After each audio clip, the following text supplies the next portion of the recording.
Good afternoon, professors, my seniors, and my colleagues. I would like to start my presentation with a question that as why do we need universal safety precaution in autopsy room? Autopsy room is a potential source of infection, be it a bloodborne or aerosol. Standard universal biosafety precautions are mandatory. Design of autopsy room. Layout of autopsy room is targeted towards increasing efficiency as well as towards a reduction of biohazard. Autopsy room have to meet BSL-3 standards to prevent transmission of virulent organisms.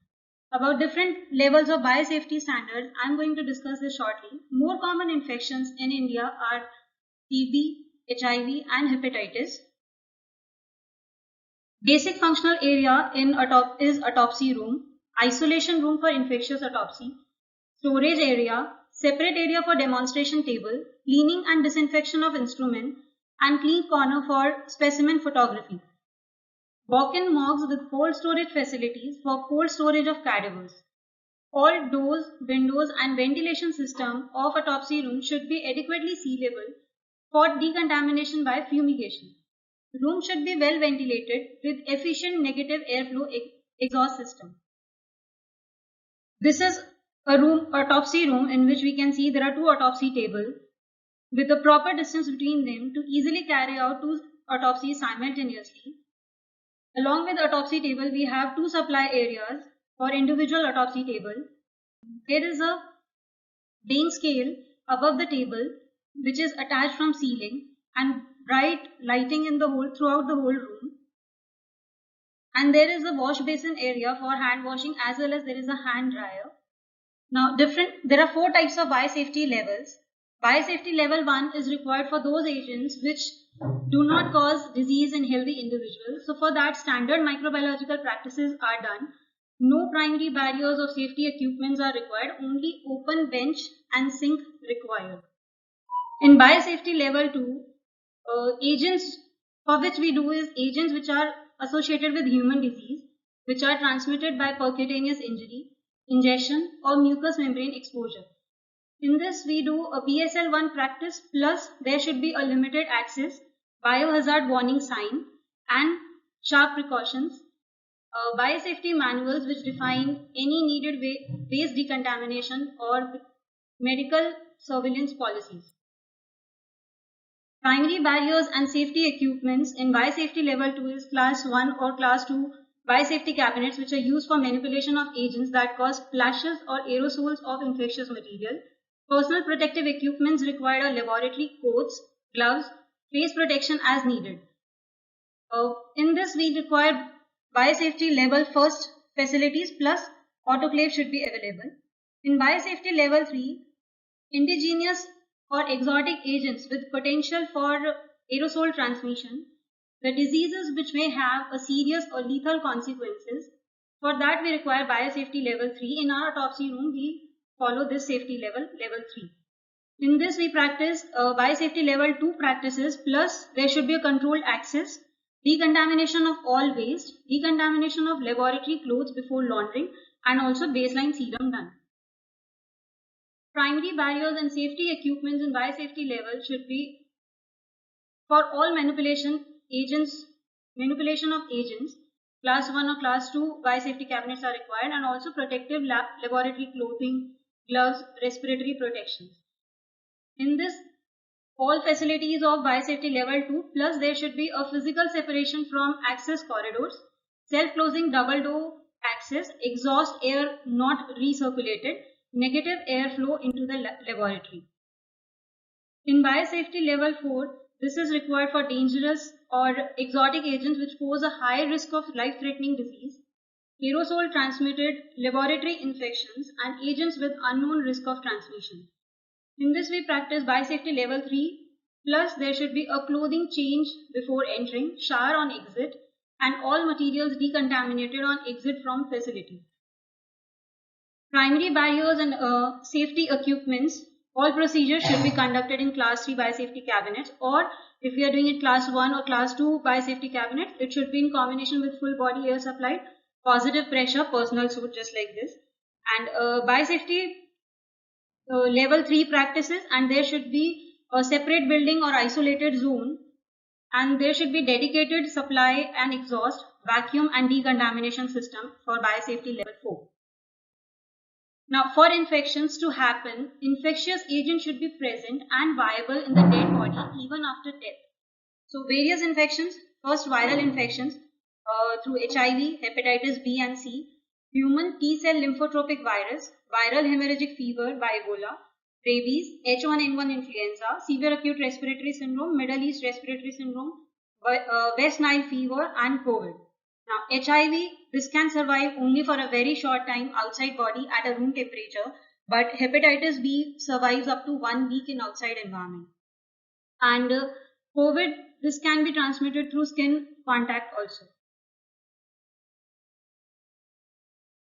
Bacterial infections like tuberculosis, meningococcal meningitis, streptococcal infections, anthrax, plague, tetanus, typhoid, paratyphoid, diphtheria, fungal infections like blastomycosis, protozoal infections, toxoplasmosis, and through prions, Creutzfeldt-Jakob disease. All these diseases, they can, autopsy staff is at high risk from these infections. Now, who are at risk? All person entering autopsy room for performing or attending autopsy, be it a medical resident, student, or any other hospital staff. Transmission depends on the source, extent of injury sustained, and also personal health status. Modes of transmission: needle stick injuries, splashes of blood and other body fluids, contact of mucous membrane with blood or body fluids, inhalation and ingestion of aerosolized particles. Now, infections which are transmitted by aerosols are tuberculosis, rabies, viral hemorrhagic fever, anthrax, and plague, but HIV is not transmitted by aerosol. Our major concern for now is the emergence of multi-drug resistance. Risk of transmission of infection during autopsy. Now, though the overall prevalence has steadily declined, but it is still much higher in health workers as compared to the general population. In TB, the risk is 100 to 200 folds in laboratory and post-mortem staff. Streptococcus pyogenes occurs following superficial injury during autopsy. Hepatitis B, which is highly infectious, it is transmitted through percutaneous or mucosal exposure to infected blood. After vaccination of health workers, there is a reduction, 10-fold reduction in hepatitis B viral infection. No such cases of hepatitis B being transmitted during autopsy procedures. Risk of transmission in hepatitis C after percutaneous exposure is 2.5 to 10%. In HIV, overall risk is 0.3%. But the risk of transmission while performing autopsy on AIDS patient is virtually non-existent, with only one reported case of autopsy transmission of HIV to pathologist. SARS-CoV-2 virus was found in a multiple tissues, although the highest concentration were in lungs and bowel, but the risk of transmission was very low because of the universal precautions taken. Creutzfeldt-Jakob disease, which is a very rare disease, which is caused by prions, and prions, they are highly resistant to disinfection. Infection can be transmitted through even tissues from paraffin embedded blood. Autopsy should be limited to the brain and lymphoid tissues only, and the tissue should remain in 10% formalin for a period of 2 to 7 days. Thank you. Now I would like to call Dr. Akshita to continue further from the topic. Good afternoon, everyone. I'm Dr. Akshita and I'm going to be continuing with the rest of the presentation. First, we begin by seeing the photos of these fictional characters. With these photos, we would like to draw attention to the fact that the general public as well as the clinicians do not take the general safety precautions very seriously. For example, in the first image, we can see a fictional character testing medicine by tasting it. And in the second image, which is a movie poster, we can see this character having food in front of a dead body. Therefore, we would like to stress on the fact that the general safety precautions have to be taken seriously by everyone. Now we come to the general autopsy safety precautions. A biosafety level 2 is essential in a mortuary. Entry in the autopsy room is to be restricted. Specialized training and supervision of personnel working in the morgue and immunization of the personnel for tetanus, hepatitis B and other medical services is very important. Display of hazard signs and controlled access to the workplace is important. Eating, drinking, smoking, storage of food, applying cosmetics, or handling contact lenses in the autopsy area is prohibited.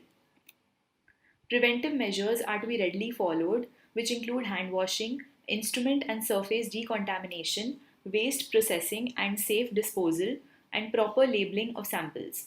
Appropriate personal protective equipment and surgical masks are to be made readily available. Cuts, abrasions, open wounds, or skin lesions of dermatitis should be covered with an occlusive waterproof bandage. All procedures are to be carried out to reduce the risk of generation of splashes, spills, and aerosols. All contaminated equipment, instruments, containers, swabs, clothing, etc. should be confined to the designated areas. If multiple autopsies are to be performed sequentially, those with the greatest infective risk should be done first.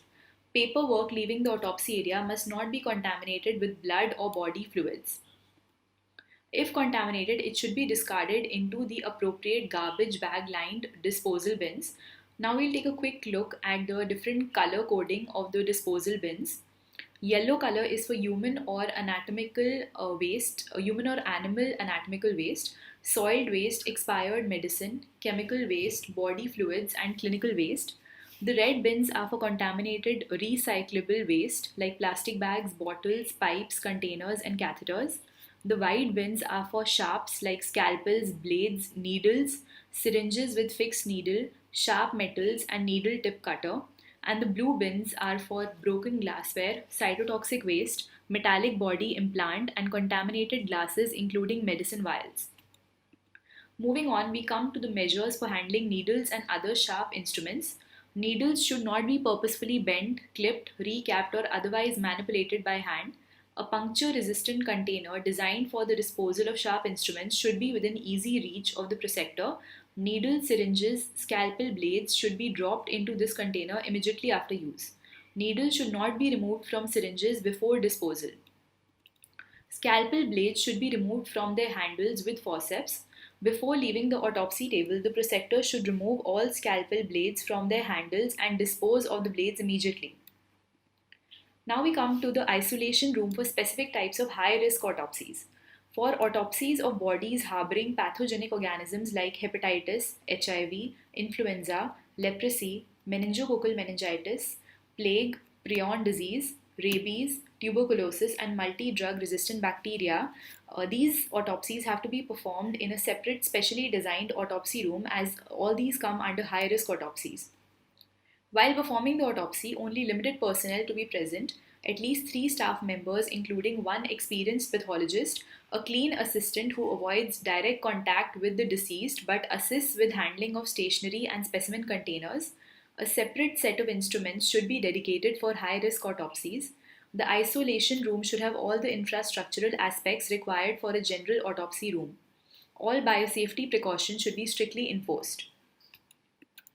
Now we come to the current recommendations for performing COVID-19 autopsies as given by the CDC. COVID-19 autopsies are to be performed in a BSL-3 facility. For the clothing in COVID-19 autopsies, fluid-resistant jumpsuit or shirt and pants that cover from neck to feet and arms are to be worn. Closed-toed shoes covered with fluid-proof shoe covers are to be used, and surgical cap that entirely covers the head is important. Double gloving is recommended. A respirator is to be worn, that is either an N95 or a purified air-powered respirator. During removal of the brain, aerosol generation should be minimized by avoiding the use of oscillating saws, using vacuum attachments if an oscillating saw is to be used, and moistening the bone before cutting. Now we come to the cleaning and disinfecting guidelines.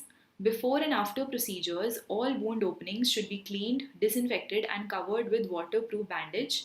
The body orifices, which include the mouth, nose, and anus, should be plugged with cotton or gauze soaked in 3000 to 5000 mg per liter chlorine containing disinfectant or 0.5% peroxyacetic acid. The body should then be washed, sprayed with a 1/10 disinfectant water solution, and then it is to be placed in a corpse bag that is closed and sprayed with the above solution. Coming to the storage and transport of tissues, fresh tissues or specimens to be preserved should be placed in 10% formalin fixative in non-breakable plastic containers with watertight lids. The outside of all containers should be free of blood and body fluids. For adequate fixation, the amount of 10% formalin required is at least 10 times the volume of the tissue. This destroys all important infective agents except prions and mycobacteria. Mycobacteria are killed when immersed in a fixative containing a mixture of 10% formalin in 50% ethyl alcohol. For fixation of HIV seropositive tissues, the entire organ block and brain are immersed in adequate quantity of 10% formalin for at least 1 week before dissection of organs or viscera. Coming to the handling of cadavers, before the autopsy, all bandages should be removed and put into appropriate garbage bins. A 2% bleach solution should be used to wash off visible blood on body surfaces. After the autopsy, the cadaver should be stitched properly so that no fluid can come out. Then it should be washed with a detergent solution followed by an antiseptic such as a 1/10 solution of sodium hypochlorite. The nose and mouth should be plugged with cotton swabs soaked with sodium hypochlorite solution. The body should then be rinsed with water and placed in a disposable, leak-proof plastic body bag. It is recommended to place a warning label on the outside of the body bag alerting the possibility of leaking fluids. Now we are going to discuss the strategies to reduce aerosol generation. Aerosolization of bone dust while cutting the skull or vertebral bodies can be reduced with a plastic cover on the saw by moistening the bone before sawing to cut down the dispersal of bone dust, and in these cases hand saw is preferred over electric saw. High pressure water sprays are not to be used during specimen handling. Clear plastic bags can be placed over the head while eviscerating the brain. The stomach and intestines should be opened under water. If the presence of pulmonary TB has already been documented, then the lungs may be insufflated with formalin before sectioning. Down-draught ventilation tables reduce the particle transmission of microorganisms. Coming lastly to the effectiveness of universal safety precautions. One study has examined the effectiveness of universal safety precautions by spiking patient samples with a non-pathogenic microbe and having technicians prepare the sample for routine laboratory testing. This simulation showed a 1% contamination rate in the laboratory personnel who handled the specimens, demonstrating that the universal precautions provide a high level of effectiveness. The risk of transmission while performing autopsies on AIDS patients is virtually non-existent, with one reported case of autopsy transmission of HIV to a pathologist. Thank you.